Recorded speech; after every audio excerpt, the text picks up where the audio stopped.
బాలీవుడ్ నటి దీపికా పదుకొనే తన తండ్రి దిగ్గజ బ్యాడ్మింటన్ క్రీడాకారుడు ప్రకాష్ పదుకొనే 70వ పుట్టినరోజును పురస్కరించుకుని ఒక గొప్ప కార్యక్రమానికి శ్రీకారం చుట్టింది. తన తండ్రి బర్త్డే కానుగ్గా పదుకొనే స్కూల్ ఆఫ్ బ్యాడ్మింటన్ పేరుతో ఒక బ్యాడ్మింటన్ పాఠశాలను ఆమె ప్రారంభించింది. ఈ కొత్త పాఠశాల తొలి సంవత్సరంలోని దేశవ్యాప్తంగా 18 నగరాల్లో 75 కోచింగ్ సెంటర్లను ఏర్పాటు చేయాలనే లక్ష్యంగా పెట్టుకుంది. ఈ నగరాల్లో బెంగళూరు, ఎన్సీఆర్, ముంబై, చెన్నై, జైపూర్, పూణే, నాసిక్, మైసూర్, పానిపట్, డెహ్రాడూన్, ఉదయ్పూర్, కోయంబత్తూరు, సాంగ్లీ, సూరత్ వంటివి ఉన్నాయి.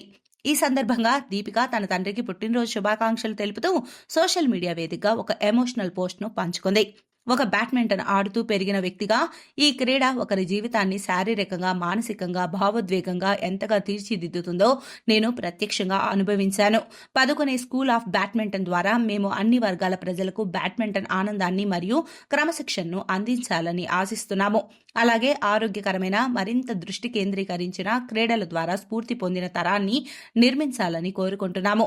పప్పా, మిమ్మల్ని దగ్గరగా తెలిసిన వారికి ఈ ఆట పట్ల మీకు ఎంత ఇష్టముందో తెలుసు.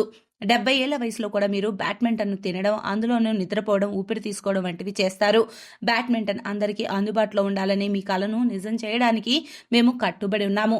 70వ పుట్టినరోజు శుభాకాంక్షలు పప్పా అంటూ ఆ పోస్టులో దీపిక తన తండ్రిపై ప్రేమను చాటుకున్నారు. మరోవైపు బ్యాడ్మింటన్ స్కూల్కి ప్రకాష్ పదుకొనే స్వయంగా మార్గదర్శకత్వం వహించనున్నారు. క్రీడలు పిల్లల ఎదుగుదలలో కీలక పాత్ర పోషిస్తాయని, క్రమశిక్షణ, ఓర్పు, గెలుపు స్వభావాన్ని అలవర్చుతాయని ప్రకాష్ పదుకొనే తెలిపారు. పీఎస్బీ ద్వారా నాణ్యమైన కోచింగ్ను అందరికీ అందుబాటులోకి తీసుకురావడం, క్షేత్రస్థాయి నుండి ప్రతిభను గుర్తించి ప్రోత్సహించడం, భారత బ్యాడ్మింటన్ భవిష్యత్తుకు బలమైన పునాది వేయడం తమ లక్ష్యమని ఆయన వివరించారు.